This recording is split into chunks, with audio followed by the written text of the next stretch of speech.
할렐루야. 우리 베엘라임 성가대가 오늘은 투탕을 띄어야 됩니다. 임직 예배 때도 성가대에 설 건데요. 혹시 그간에 좀 소홀했던 분도 임직 예배 때 참여하셔서 립싱크를 해주시면은 자리를 채워주실 것 같습니다. 우리는 지금 부활주일을 지나고 이제 첫 주를 맞이하고 있습니다. 부활주일에 그 개인적 그런 어떤 의미는 부활의 첫 열매가 되셔서 우리에게 원래 있었던 영생, 영원히 살 수 있는 그 영생이 이제 합법적으로 예수님을 통하여 우리가 그 영생의 길로 들어갈 수 있는 증거와 그런 확신을 가질 수 있는 그런 사건이 예수님이 사망을 이기시고 부활한 거죠. 그러나 이 부활절이 가지고 있는 또 하나의 중요한 의미는 뭐냐면은 예수님께서 그렇게 세우시기를 원하셨던 내 에클레시아, 즉 교회를 세우시리라고 하는 그 교회를 세우시는 그러한 고백이 바로 그 베드로의 주는 그리스도의 살아계신 하나님의 아들이다. 바요나 시몬아, 이것을 알게 한 것은 너의 혈육이 아니라 하늘에 계신 너의 아버지시다라고 말씀하시고 이 반석 위에 내 교회를 세우리라 라고 하는 그런 말씀을 통하여 교회의 설계도를 우리에게 주셨어요. 그리고 이제 살아계신 하나님의 아들이시라는 증거가 이제 드러나야 되는 것이죠. 그 드러나야 되는 것이 뭐냐면은 바로 이 부활 사건인 겁니다. 그래서 이 부활의 여정을 따라가다 보면 매우 중요하고 그리고 의미 있는 한 장소가 우리에게 주어지게 되는데 그게 바로 예수님이 부활하신 빈 무덤이라고 하는 것입니다. 이 무덤의 세팅은 특히 요한복음에서는 이 무덤의 세팅은 매우 우리의 일관된 상식과는 합하지 않는 어떤 의식에 가까운 그런 세팅이 이게 이루어지고 있어요. 왜 그렇게 생각할 수밖에 없느냐면은 이 말씀을 따라 여러분이 접근을 해보다 보면 그 의미들을 알 수가 있게 될 것입니다. 그래서 교회가 베드로의 고백을 통해서 설계된 것이라면은 예수님이 내 교회를 세우리라고 하는 그 교회의 첫 삽을 떠는 그 첫 공사, 기공식을 하고 그렇게 공사가 시작되는 시점은 바로 예수 그리스도의 그 부활의 빈 무덤에서부터 시작되는 겁니다. 우리가 지금 교회 생활을 하고 있지 않습니까? 근데 교회가 원래 어떻게 시작되어져서 어떻게 되어져 와서 전 세계 모든 곳에 이제 2025년 기준으로 보면 전 세계에 있는 모든 언어로 성경은 번역됩니다. 3년 전에 제가 그 얘기를 들었거든요. 3년이 지나면 이제 모든 세상에 있는 언어로 성경이 번역된다는 겁니다. 이 성경이 번역된다는 의미는 시사적으로 어떤 의미를 가지느냐면 땅끝까지 복음이 전거되려 그때야 예수님이 오실 것이라고 하는 이 타임 트랙하고 연관이 있습니다. 어젠가요? 북경에 이런 주먹만한 그런 어떤 우박이 중국에 많이 왔더라고요. 차 유리가 깨지고 그런 어떤 험악한 일이 벌어지고 있습니다.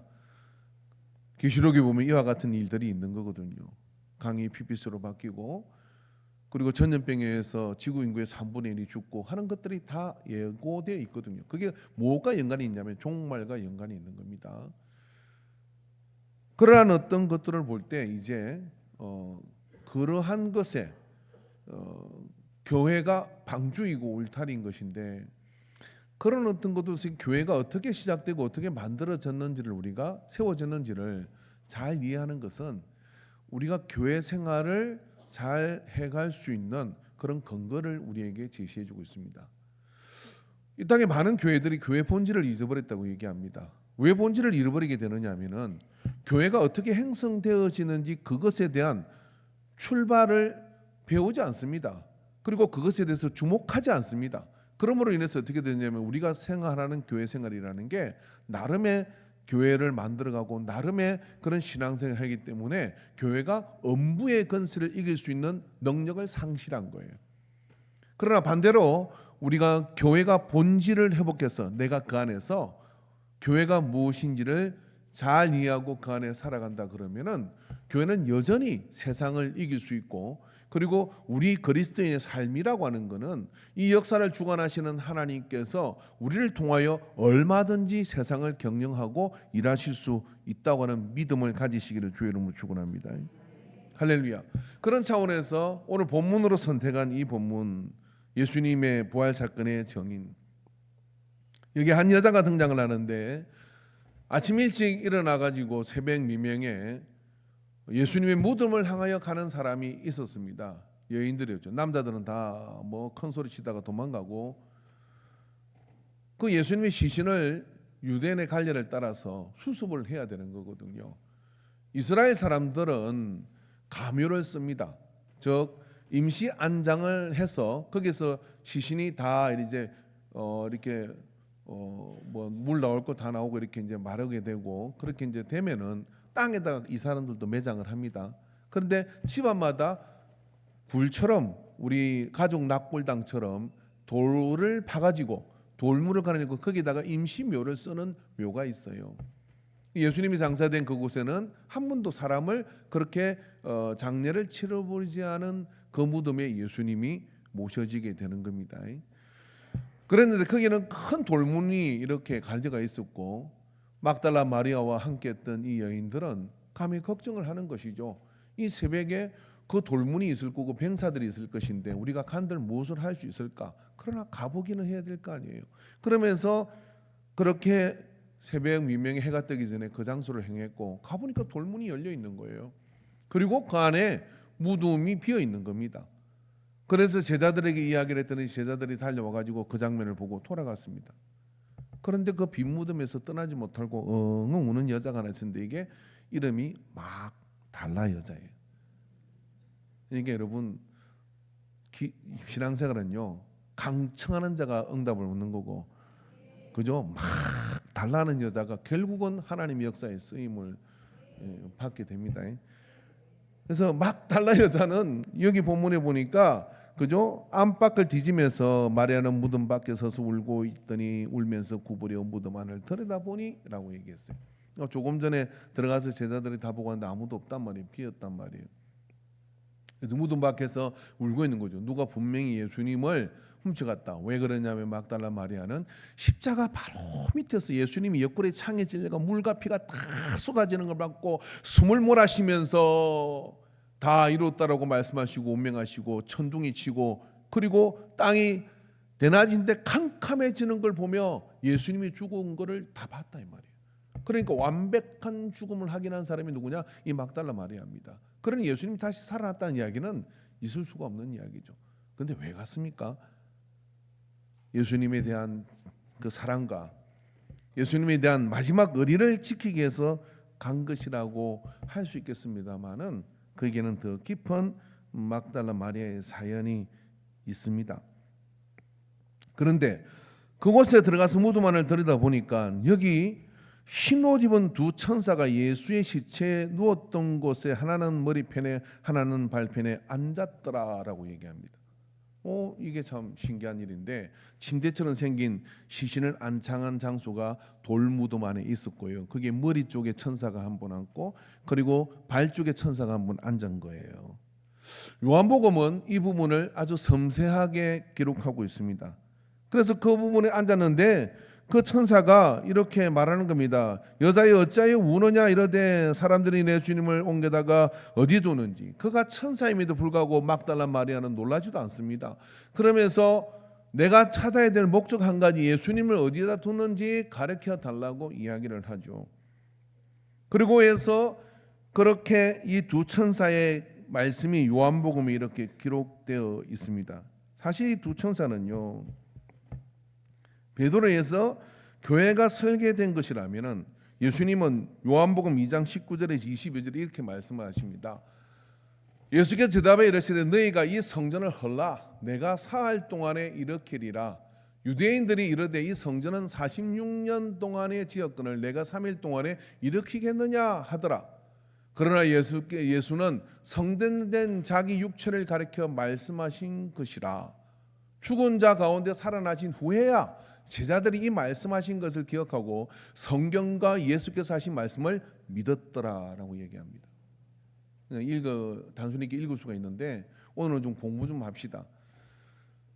예수님께서는 예수님의 생애 동안에 3일이 가장 의미 있는 3일은 딱 한 군데밖에 없습니다. 무덤에 장사 지내지마 되셔가지고 3일 동안 무덤에 죽어 있는 시간. 사실 죽은 것이 아니죠. 음부로 내려가서 사망 근세를 깨고 부활하시는 이 멈춰 있는 3일의 시간이 여기서 말하는 3일의 시간입니다. 여기서 말하는 이 3일의 시간이 왜 이렇게 중요하냐면은 바로 이 3일의 시간은 성전 시대에서 교회 시대로 움직이는 정점이기 때문에 그러한 겁니다. 내 교회를 세우리라고 했는데 어떻게 세울 건데 내가 3일 만에 세울 거라고 이야기를 하는 거예요. 자, 여러분, 성전에는 필요한 것이 하나 있어요. 그게 뭐냐면 헤롯 성전을 성전으로 유대인들이 취급하지 않는 이유가 있습니다. 47년 동안 지었는데도 유대인들은요, 그게 온전한 성전이 아니라고 얘기를 합니다. 왜냐하면은 근데 솔로몬의 성전은 성전이라고 이야기를 합니다. 광야에서 그들이 텐트를 치고 드리던 성막도 하나님의 함께하는 그런 성스러운 막이라고 이야기를 합니다. 다윗의 장막도 하나님은 내가 무너진 다윗의 장막을 세울 거라고 이야기합니다. 그런데 헤롯 성전과 이들과의 다른 점이 하나가 있었어요. 그게 뭔지 아십니까? 그게 뭔지 아십니까? 옆에 있는 분에게 성경 좀 읽으세요.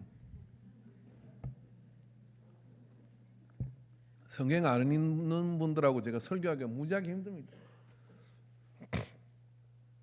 성경 읽는 분하고 설교하면 재밌는데 안 읽는 분하고 읽으면 어렵다 크고 그거 다 맞추면 성경 많이 읽는 사람은 시시하다고 자고 안 읽는 사람은 어렵다고 자고 목사의 딜레마가 여기에 있는.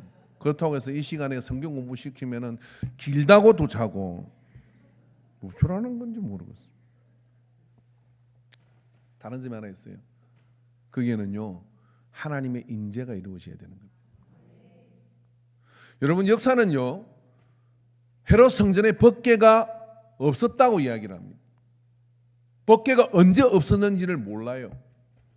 그런데 여러분 말씀해 보면, 출애굽기의 말씀해 보면은 그러므로 그룹 둘을 속죄소 두 끝에 쳐서 만들 때 한 그룹은 이 끝에 또 한 그룹은 저 끝에 속죄소 두 끝에 속죄소의 한 덩이로 연결되며라고 얘기했습니다. 여기서 속죄소가 뭐냐고 물으면 성경 좀 읽으십시오. 속죄소는요, 모세의 법궤가 있는데 그 법궤는 돌판이 들었어요. 그 법궤 뚜껑이 있는데 천사 모양으로 그 뚜껑을 만들었다는 거예요. 조형물을. 그리고 날개를 서로 펼쳐가지고 그 법궤를 이렇게 내려다보고 있는, 마주보고 내려다보고 있는 천사의 행상이 만들어져 있는데 여기가 속죄소예요. 1m, 1m 정도 되는 요 박스가 그 뚜껑이 속죄소란 말이에요. 왜 이 속죄소가 중요하냐면요, 하나님이 그 엄청난 이스라엘의 백성들을요, 딱 거기서만 내가 너희를 만날 것이다 라고 말씀해 주세요. 내가 그 백성을 속죄소 그것으로 만날 것이다 라고 이야기합니다. 즉 하나님의 임재가 이루어지는 것이 속죄소예요. 어떤 방해 아닙니다. 두 천사의 행상 사이에 있는 법궤 위에 거기서 만나겠다는 거예요. 왜 여기서 만난다고 이야기하느냐면 생각해 보십시오. 여러분, 아담과 가인과 아벨은, 아담은 에덴 동산에 살았어요. 인류사 속에 사람이 하나님으로 지음을 받아가지고요, 가장 하나님의 임재를 매일 경험하는 것 에덴 동산입니다. 저녁이 되면 하나님께서 아담아 하고 부르면 네 하나님 저 여기 있어요 하고 대답을 하고 나왔죠. 근데 어느 날 아담이 아담아 하고 부르더니 대답을 안 해. 언제 왜 대답을 안 해요? 선악과 먹어가지고 내가 부끄러워 숨은다이다. 누가 부끄럽다 했느냐. 그리고 원죄를 지어가지고 쫓겨났어. 쫓겨나가는데 무슨 일이 벌어집니까? 에덴 동산 입구에 천사가요, 하연금을 들고 천사가 지키는 거예요. 두 천사가 지키는 거예요. 그러니까 그 뒤에 가인과 아벨은 생각해 보세요. 하나님은 어디 계시느냐면은 저 두 천사 사이를 들어가서 에덴의 동산에 임재하고 계시는 거예요. 이해되십니까? 하나님의 임재가 이루어지는 이미지가 뭐냐면 두 천사입니다. 그래서 그 두 천사가 어디로 오느냐면 하나님의 임재가 이루어지는 속죄수 위로 오는 거예요. 그러면 교회는 하나님의 임재가 있어야 성전을 대체하는 교회 시대가 되는 것인데, 그러기 위해서는 뭐가 필요하냐면 바로 이 빈 무덤에 머리에 앉았고 발에 앉은 두 천사가 있어야 되는 거예요. 그리고 그 천사와 대화하고 난 다음에 이야기를 하는데 막달라 마리아는 누구를 만납니까? 하나님이신 근본 하나님과 본체이시고 동등하신 예수 그리스도, 부활하신 예수 그리스도가 여기에서 막달라 마리아에게 말을 묻는 거예요. 어찌하여 울고 있느냐라고 묻는 겁니다. 그 여자는 맨날 오니까 천사도 물어보고 예수님도 물어봐요. 왜 오냐고 자꾸 물어봐요. 그러니까 엄청 울었다는 이야기잖아요. 그런데 주님이 그렇게 물은 거예요. 예수께서 마리아야, 이렇게 얘기해 보니까 예수께서 이르시되 여자여 울면 누구를 찾느냐 하시니, 이 본문에 재미있는 하나가 있는데 이걸 논문 쓴 사람이 있더라고요. 막달라 마리아가 동산지기인 줄 알고라고 얘기해요. 사람이 이게 동산지기가 왜 나옵니까? 무덤 지키는 사람들, 무덤 지키는 사람 없어요. 그런 이론을 가진 사람은 없습니다. 그런데 동산지기라는 이 말은 바로 이 동산이라는 말은 어떤 건데 에덴 동산을 얘기하는 겁니다. 이 동산이라는 말이 복음서에 자주 등장을 하는데 예수님과 제자들이 함께 했던 곳을 동산이라고 자꾸 이야기를 합니다. 바로 그 동산은 뭘 연상하게 만들었냐면 하나님의 임재가 이루어지는 거고, 그곳의 주인이 누구죠? 하나님이죠. 동산을 지키는 분은 누구십니까? 하나님이신 거예요. 그래서 이 빈 무덤은요, 성전을 헐어버리라, 내가 내 교회를 세우리라. 그 교회에게도 필요한 것은 뭐냐면 하나님의 임재입니다. 그 하나님의 임재는 어디서 이루어지냐면 두 천사 사이에서 이루어지게 되는데, 거기에 바로 막달라 마리아는 두 천사와 함께 등장하는 사람 예수님이신데 하나님이신 그분을 거기서 만나게 되는 것이죠. 그러므로 이 빈 무덤은요, 제가 단순히 주장하는 게 아니라 제가 모든 논문을 뒤져봤어요. 저도 이거를 배우면 같이 이렇게 살펴보면서 연구하면서요, 참 하나님의 역사는 놀랍다는 생각이 있고 하나 끝 하나 의미 없는 것이 이 복음서에는 없습니다. 그래서 하나님의 임재가 그곳에서 이루어지는 그 역사가 바로 성전을 대체할 교회 시대의 역사가 시작되는 거죠. 막달라 마리아는 죽었던 사람이 살아났으니 얼마나 감격스럽고 놀랐겠습니까?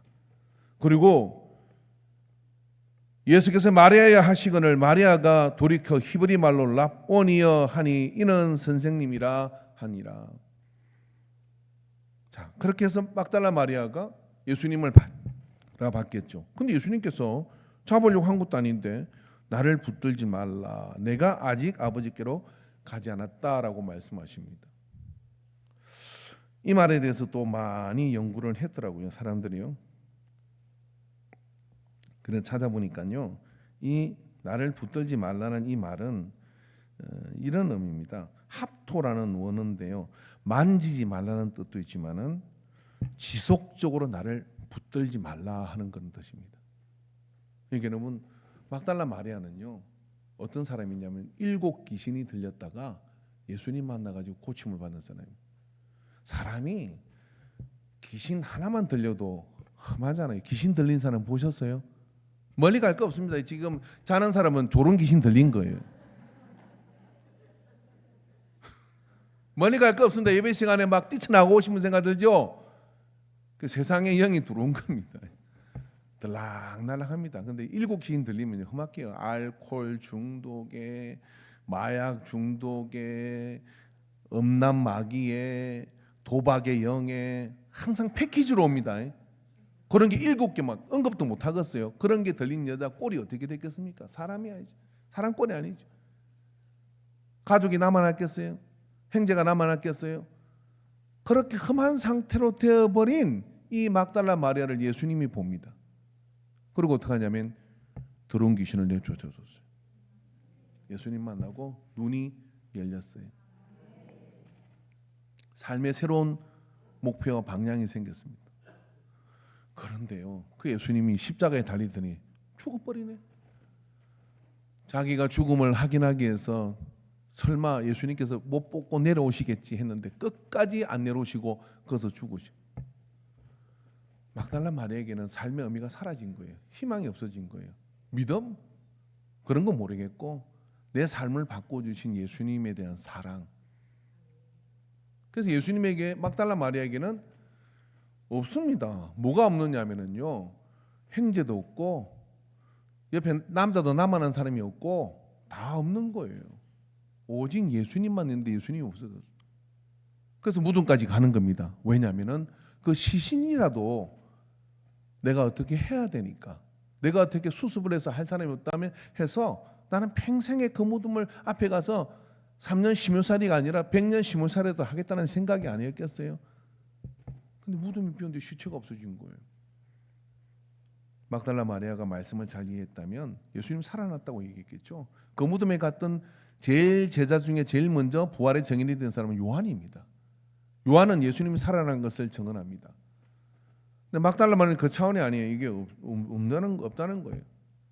근데 예수님께서, 그러니까 살아난 예수님 보니까 막달라 마리아는요, 정말 이제는 더 이상은 헤어지고 싶지 않은, 더 이상은 놓아드릴 수 없는 그 예수님과 첫날이고 만날이고 함께 그 몸을 가지고 살아나신 예수님을 붙들고 한 세상 같이 따라다니며 뭘 하든 내가 거기에 헌신하고 따라가겠다는 작정을 하고 붙잡을 넣힌 거죠.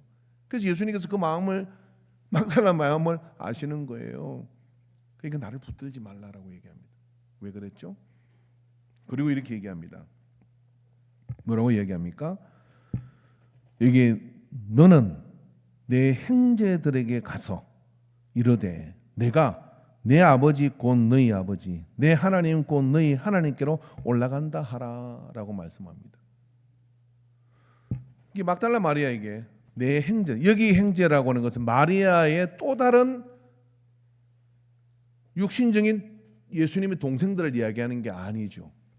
왜냐하면 그 뒤에 내 아버지, 하나님 아버지, 곧 너희 아버지, 너희 아버지, 곧 너희의 아버지라고 얘기하는 거예요. 이야기는 어떤 이야기냐면요, 막달라 마리아를 너 나 하나만 붙들고 그렇게 행하니까 이제 너와 나의 관계에 있어서 다른 차원의 함께함이 여기에 제시되고 있는 거예요.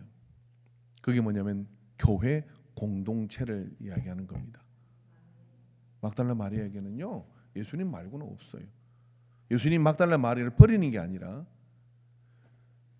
이렇게 몸을 가지고 너와 내가 함께 할 수 있는 시간은 이제 50일 안쪽인데, 나는 이 교회를 세우는 오순절 마가의 다락방에 성령이 임해서 교회가 이제 출발되는 시점을 내서 예수님이 하실 일이 딱딱딱딱 정해져 있는 거예요.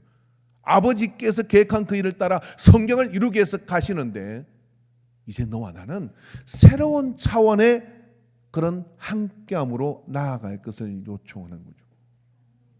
저는 이 설교를 하면서 교회는 누가 세우냐면 그리스도의 정인들이 세웁니다. 부활의 정인들이 세웁니다. 근데 이 앞에 있는 우리 권사님, 예수님 부활한 거 봤어요? 예수님 십자가에 달린 거 봤어요? 영화 말고. 뭘 증언을 할 거예요? 제가 성경 공부를 하다가 예배는 왜 드리냐면, 예배를 뭘 기대해야 되느냐면 예배를 통해서 예수님 만나는 것을 기대해야 된다고 얘기했습니다. 그래서 물었지, 예배에 오실 때마다 예수님을 만나고 갑니까? 예수님 봤습니까? 못 봤죠. 목사는 보이는데 예수님은 보이지가 않아. 그럼 어떻게 만나고 간다는 겁니까? 그런데 예수님 만났다고 이야기를 합니다. 그리고 나는 예수의 정인이라고 이야기를 합니다. 사랑하는 정인은 발음이 그런 게 이해를 하세요. 증거하는 사람, 법정 정인, 예? 정인이라고 이야기를 하는 거예요. 무엇 가지고 그렇게 얘기하느냐 이거죠. 그러면 AD 1세기에 살았던 사람 말고는 사실 예수님이 부활의 증인이 될 수 있는 사람은 없습니다. 예수님은 막달라 마리아에게 교회 공동체 안에서 너희가 내 안에 있고 내 말이 너희 안에 있으면, 너희가 나를 사랑한다고 내 말씀을 행하지 않으면, 너희가 서로 사랑하면 내 제자인 걸 알 것이라고는 교회 공동체 안에서 말씀을 통하여 그리스도의 정인으로 서갈 수많은 오늘 우리 그들을 향하여 관계를 규정 지어주는데, 그게 뭐냐면은 바로 형제요 자매라고 하는 겁니다. 하나님을 아버지로 모시고, 그리고 우리가 그리스도 안에 세례를 받음으로 인해 가지고 형제요 자매가 되는 그런 관계 속으로 나아가야 할 것을 막달라의 마리아와의 이 무덤에서의 짧은 만남을 통하여 말씀을 해주죠. 사실 막달라 마리아는 아주 특별한 초청을 받은 사람입니다. 그는 지성소에, 교회 시대의 지성소에 들어가 두 천사가 앉아 있고 그 가운데서 예수님을 만나는 그런 영광을 얻기에는 삶의 모든 정황을 볼 때는 인간적으로 보면 부족하다고 할 수 있을 것입니다. 7 귀신이 들렸고요. 그러하였지만은 그가 그렇게 쓰임 받았던, 선택받은 이유는 누가복음 7장 36절에 50절에 나옵니다. 한 바리새인이 예수께 자기와 함께 잡수시는 청하니 이에 바리새인의 집에 들어가 앉았을 때 그 동네에 죄를 지은 한 여자가 있어. 그러니까 동네가 다 아는 죄인이야.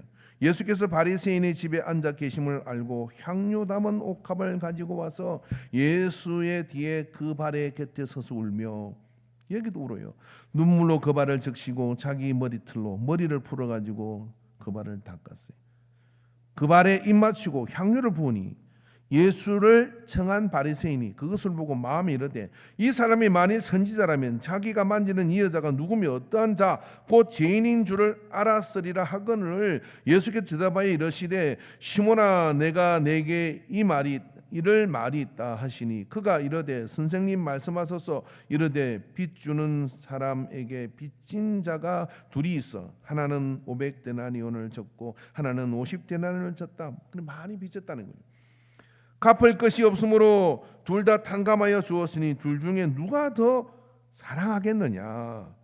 시몬이 대답하되 이르되 내 생각에는 많이 탕감받은 자니이다. 이르되 내 판단이 옳도다 하시고 그 여자를 돌아보시며 시몬에게 이르시되 이 여자를 보느냐. 내가 내 집에 들어올 때 너는 내게 발을 씻을 물을 주지 아니하였으되 이 여자는 눈물로 내 발을 적시고 내 그 머리털로 닦았으며 너는 내게 입맞추지 아니하였으되 그는 내가 들어올 때부터 내 발에 입맞추기를 거치지 아니하였으며 너는 내 머리에 감람유도 붓지 아니하였으되 그는 향유를 내 발에 부었느니라. 이러므로 내가 내게 말하노니 그 많은 죄가 사하여졌도다. 이는 그의 사랑함이 많았음이라. 사함을 받은 일이 적은 자는 적게 사랑하느니라. 이에 여자에게 이르되 내 죄 사함을 받았느니라 하시니 함께 앉아있는 자들이 속으로 말하되 이가 누구에게 죄도 사하느냐 하더라. 예수께서 여자에게 이르시되 내 믿음이 너를 구원하였으니 평안히 가라 하시니라.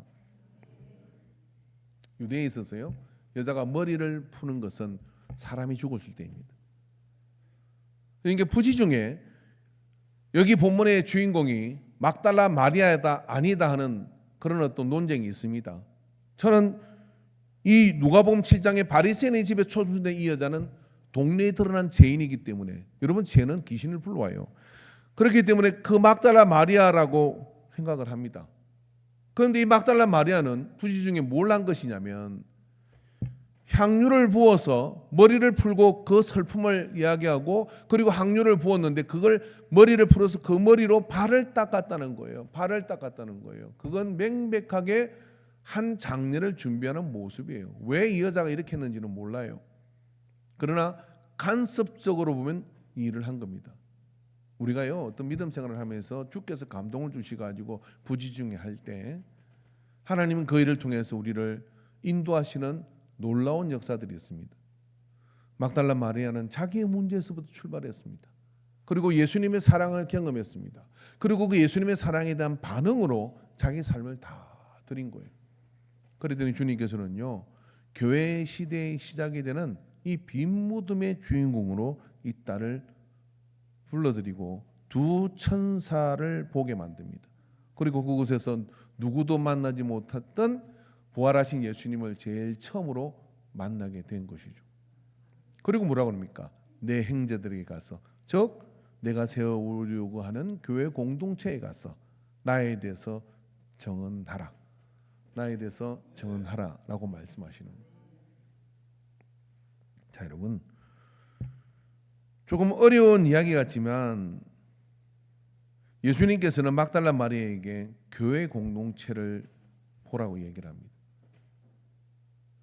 나 하나가 아니라 내 몸이 된 그 교회 공동체가 바로 이제 내가 너와 함께하는 것은 다른 차원의 함께함을 우리에게 제시했습니다. 그렇죠. 부활하신 예수님과 함께하는 길은 같이 성천하는 길밖에 없어요. 만약에 그랬다 그러면 우리는 누구도 이 자리에서 예수님의 증인이 될 수 없습니다. 예수님의 증거자가 될 수가 없습니다. 저도 마찬가지입니다. 저는 예수님을 육신적으로 만난 적이 없습니다. 그러나 오늘 예수님께서 나를 붙들지 말고 내 형제들에게 가라라고 이야기하고 나의 아버지, 너희의 아버지에게 있는 그 공동체 안으로 가라고 말씀할 때 우리 모두는 이제 예수님이 함께하는 그 공동체 교회를 통하여 교회를 세워가고 이 땅에 하나님의 나라를 확장해가는 그리스도의 증인이 될 수가 있는 겁니다. 어쩌면 막달라 마리아와 예수님은 더 함께하는 시간이 특별했던, 육신으로 있던 그 시간을 보냈을 겁니다. 그러나 예수님께서는 막달라 마리아에게 이제 나를 붙들지 말라고 말씀합니다. 왜냐하면 성령의 시대가 올 것이고 그 성령의 시대를 통하여 세워진 그런 복음의 증거자들을 통하여 땅 끝까지는 내 증인이 되라 라고 한 그 말씀을 통하여 세워질 그들을 통하여 주님은 함께 하실 거기 때문에 그렇습니다. 그래서 여러분, 오늘 이 성경 요한복음 15장 26절에서 27절의 말씀을 보면은 내가 아버지께로부터 너에게 보낼 보혜사 곧 아버지께로부터 나오시는 진리의 성령이 오실 때 그가 나를 증언하실 것이요 너희도 처음부터 나와 함께 있었으므로 증언하느니라. AD 1세기를 지나면 예수님의 성천을 받던 사람은 다 죽어요. 그리고 나온 말씀이 보고 믿는 자보다 보지 않고 믿는 자가 복되다라고 하는 도마의 고백이 중요해지기 시작합니다.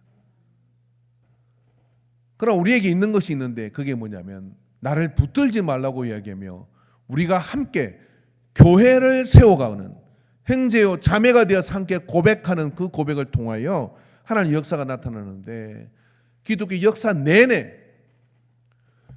말씀을 통하여 예수 그리스도를 우리가 타임머신을 타고 AD 1세기로 돌아갈 수 없죠. 그런데 수많은 이 시대에도 여러 나라와 여러 역사 가운데 그리스도의 정인이 되어 복음을 전가하는 내가 예수님을 만났다고 고백하는 사람들을 만납니다. 바로 그들을 통하여 하나님의 나라 교회는 세워져 가는 겁니다. 내가 왜 전도하지 않을까요? 사실 내가 예수님 만난 경험이 없으면 전도하지 마십시오. 전도해도 이상한 거예요. 내가 못 만난 거를 어떻게 전도합니까? 전도하지 마세요. 그러나 내가 예수님을 말씀을 통하여 만나게 부활신앙을 통하여 그 말씀을 통하여 내가 십자가의 예수 부활하신 예수를 내가 만나는 그 인격적 만남이 일어나게 될 때 전하지 말라 해도 전할 수밖에 없고 말하지 말라 해도 말할 수밖에 없는 그런 역사가 나타난다는 거예요. 데살로니가전서 1장 5절에서 6절 같이 읽어봅시다. 시작. 이는 우리 복음이 너에게 말로만 이른 것이 아니라 또한 능력과 성령과 큰 확신으로 된 것임이라. 우리가 너희 가운데 너희를 위하여 어떤 사람이 된 것은 너희가 아는 바와 같으니라. 또 너희는 많은 환난 가운데서 성령의 기쁨으로 말씀을 받아 우리와 주를 본받는 자가 되었으니. 막달라 마리아는요 예수님과 육신적으로 함께 있는 그 무덤에서 놓아드릴 생각이 없었을 겁니다. 내가 살아가면서 신앙생활하면 은혜 받은 코드가 있습니다. 뭐 신비한 일을 경험하기도 하고 병이 고침을 받기도 하고, 그러면 거기서 딱 머물러 있어요. 계속 붙잡아 두려고 합니다. 근데 그렇게 하면 교회를 세우는 정인이 될 수 없습니다. 나를 붙들지 마라. 계속 붙들어주지 마라. 어디로 가야 하는 겁니까? 교회의 고백 속으로, 말씀 속으로, 그 안에서 다른 차원의 예수 그리스도와 만나는 거예요. 성령이 임하심으로 인해 가지고 이 말씀을 깨닫게 되고, 그 말씀이 성령의 단순한 책이고 지식이 아니라 이 말씀을 읽는데 가슴이 뜨거워져서 예수님 살아계신 것처럼 느껴지고, 어제 저녁에 이 본문의 말씀을 품고 그리고 기도하면서 주님, 이 말씀을 통해 이 속에 계신 주님이 빈 무덤의 정거에서 막달라 마리아를 만난 주님이 내가 만난 것처럼 그런 가슴 떨림으로 마음이 울렁거려서 눈물이 나고, 그러한 경험이 될 때 2000년의 세월을 거슬러서요, 동일한 체험적 정언자가 되어주는데, 언어가 바뀌고 말이 달라지는 것이죠. 교회 가자, 예배 드리자 아니에요. 나는 예수님 만났어. 2000년째 죽은 예수님 어떻게 만나? 만났다니까. 궁금하면 500원이 아니라 나와 함께 말씀의 길을 걷자. 나와 함께 거룩한 지성소로 들어가자. 그러므로 여러분, 성전도 교회도 두 천사 사이에 있는 하나님의 임재가 상실되면 망합니다. 교회가 망하는 게 아니에요. 여러분의 신앙이 헛된 시간 낭비가 되고 말아요.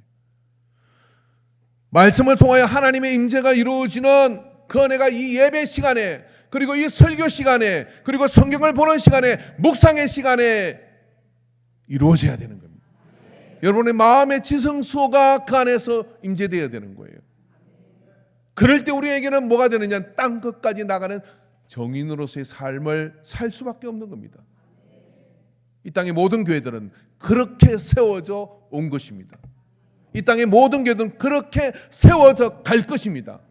이 시대 교회 부흥이 힘들다고 하는 이야기는 무늬만 그리스도인이고 임재는 상관이 없고 거룩한 지성소로 들어가 본 경험이 없는 지식 나부랭이로 뭔가를 규명하려고 하는 그러한 행위가 우리의 교회를 좀먹고 있습니다. 우리 교회를 무너뜨리고 있는 겁니다. 말씀은 살아있습니다. 하나님 말씀은 살았고 양날 가진 예량금과 같아서 심령과 영과 골수를 찔러 쪼개는데 어떻게 그 말씀에 섬찟하지 않을 수가 있겠고, 어떻게 그 말씀에 나음을 받지 않을 수가 있겠습니까? 그 하나님의 말씀 앞으로 나아가 리얼한 그 하나님을 맞닥뜨리게 되고 주님을 맞이하게 될 때 비로소 수술을 하고 깨끗하여진 자처럼 건강을 회복하는 그런 역사가 나타날 때, 저 사람 죽는다더니 살아있네. 저 사람 망한다더니 흥하여 있네. 저 사람 저렇게 끝나는 줄 알았더니 얼굴색이 달라졌네라고 하는 그런 증거자들이 거리를, 동네를 할보고 다니면 교회가 그러한 증거자들을 위해서 세워져 왔다니까요. 이 사람한테 다른 사람 전도 알려주고 네가 예수님을 깊이 만나라.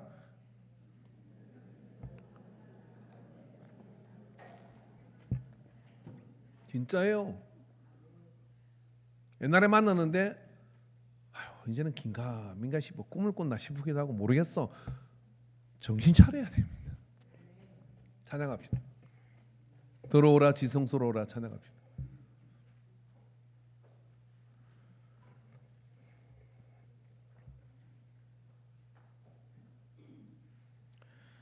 전도가 쉬워집니다. 예배가 기뻐집니다. 나를 붙들지 말고 교회 공동체를 통해서 다른 차원에서 나를 만나라고 마시는 주님을 맞아들이게 되면 우리의 신앙생활만큼 재미있는 일이 없어요. 오늘 그 찬양하고 싶어요. 죄송해요. 준비하라 큰 거 아닌데.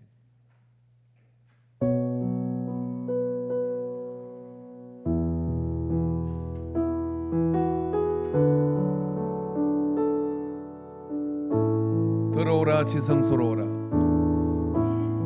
오라 지성소로 오라. 어린 양의 보혈로서 찬양하며 주님 앞에 나와 보좌 앞에 경배하세. 왕의 왕 주께 거룩한 손 들고 다 손 듭시다. 거룩한 손 들고 경배해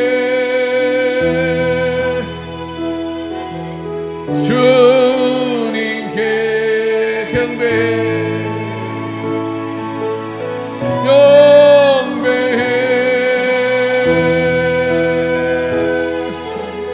주님. 우리 다 같이 지성소로 들어가겠습니다. 모두 자리에 일어나겠습니다.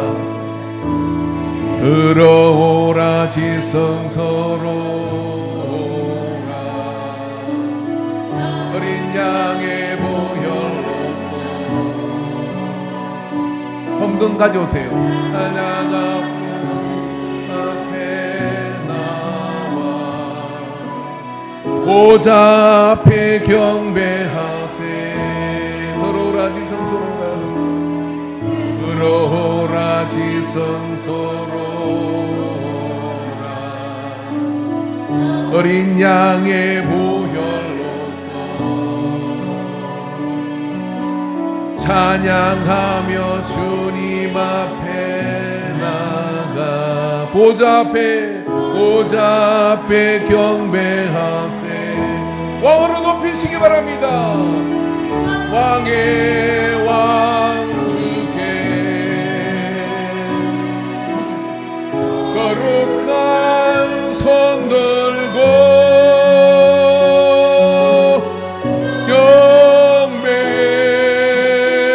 경배해 주님께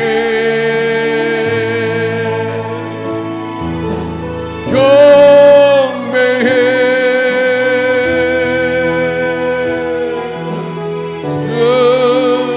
주님께. 다 눈을 감으시기 바랍니다. 손을 가슴에 대고 내 안에 지성소가 주님의 임재로 채워져 있습니까? 나를 붙들지 말고 교회 공동체를 통하여 이 예배 가운데 우리의 심령의 지성소가 열려 주님의 임재가 우리 안에 일어나야 됩니다. 단 한 번이라도 주님의 임재가 우리 안에 채워져야 됩니다. 강연이 아니고 행사가 아니고 공연이 아니라 예배자로 서서 주님의 임재를 경험하는 인광의 예배가 되게 해달라고 잠깐만 기도하도록 하겠습니다. 같이 한번 기도합시다. 하나님 아버지, 우리를 거룩한 지성소로 인도하여 주소서. 우리를 거룩한 지성소로 인도하여 주시옵소서. 예배 놀이를 하지 않게 하여 주시옵시고 예배 구경꾼으로 시간을 아버지를 남진하지 않게 하여 주시고 예배자로 서게 하여 주시며 하나님의 임재 속에 주님이 그 빛 무덤으로 우리를 인도하셔서 두 사람 사이에 만나주시는 부활의 정인으로서 살아가게 하여 주시옵소서. 살아계신 하나님을 경험하는 이 시간 성령님, 우리 가운데 주의 임재, 내가 예수님을 만났다는 고백이 우리 속에 일어나게 하여 주시옵기를 간절합니다. 기도하겠습니다. 이 시간 우리를 예배자로 불러주시고 하늘의 문을 열어주심을 감사합니다. 둔탁하고 우둔하여진 마음의 모든 굳은 살들이 주의 말씀과 주의 만지심과 성령의 역사하심으로 민감하고 깨어있고 물결을 거스러 올라가는 고기처럼 활력을 회복하게 하여 주시옵소서. 모든 둔해진 게으름과 악함들이 떠나가게 하여 주시옵시고 하나님이 기뻐하는 일렁하여 빛의 자녀처럼 동서남북을 누비는 자가 되게 하여 주시옵시고 영적 근세를 가져 네 발로 디디는 곳은 주리라고 말씀하신 그 근세의 체험자가 되게 하여 주시고 그 근세의 열매가 될 수 있도록 역사하여 주시옵소서. 이 시간 이 예배를 통하여 주 우리의 질병을 예수 이름으로 고쳐 주시옵시고 이 시간 이 예배를 통하여 임재하신 주님께서 우리의 영혼을 정결하게 해주셔서 말씀의 사람으로, 성령의 사람으로, 기도의 사람으로 서게 하여 주시옵소서. 우리 공동체를 주님 기억하여 주셔서 능히 이 세상 속에 등대 같은 교회가 되게 하여 주시옵시고, 여전히 하나님의 나라가 역사하고 있음을 보여주는 그런 모델이 된 교회가 될 수 있도록 우리를 인도하여 주소서. 모범된 교회가 될 수 있도록 역사하여 주시옵소서. 모든 어둠의 진을 파하여 주시옵소서. 이 나라와 이 역사를 주님 붙들어 주심을 믿습니다. 귀한 예물을 구원하여 주 앞에 드립니다. 11주문을 드린 믿음을 기억하여 주시고, 아버지 하나님, 말라기 3장의 약속한 그 복으로 인도하여 주셔서 저들의 손이 닿는 곳마다 복된 역사가 나타나되 모든 그릇의 복이 임하게 하여 주시옵시고, 심지 않은 곳에서도 거두는 역사가 나타나게 하여 주셔서 아버지 하나님, 감사의 문을 드립니다. 감사의 마음을 가졌사오니 주님, 하늘 문을 여는 자가 되게 하여 주시옵시고, 각양 좋은 것이 이루어지기 많은데 은사와 능력과 물건과 영권을 허락하여 주시옵소서. 건축을 해서 예물을 심습니다. 영광을 받아 주시옵소서. 성교를 위해서 심은 예물을 기억하여 주시옵소서. 생일마다 주 앞에 예물을 드립니다. 이 아들과 이 딸의 삶을 주관하여 주소서. 아버지여, 아버지의 손에 붙잡힌 인생이 되게 하여 주시옵시고, 하나님의 오른손 그 능력으로 인도받는 삶이 되게 하여 주시옵소서. 1층 문제를 드립니다. 영광을 받아주시고 주 이름을 드리며 성미를 드린 모든 손길이 함께하여 주소서.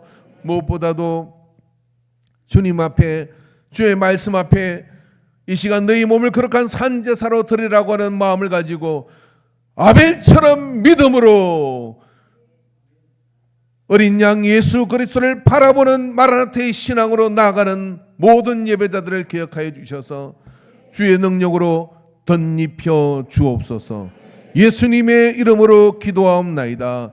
아멘. 이제는 우리 주 예수 그리스도의 구속의 은혜와 하나님 아버지의 크고 크신 사랑하심과 성령 하나님의 역사하시고 교통하시고 감화하심이 오늘 이 예배를 통하여 주님이 세워지고자 하는 교회가 이 시대의 유일한 희망이고, 그 교회를 세우는 이가 바로 우리인 것을 자각하고 정인된 삶을 기쁨으로 작정하고 갈 것을 작정하는 모든 예배자들 머리에 이제로부터 영원토록 함께 있을지어다. 아멘, 아멘, 아멘.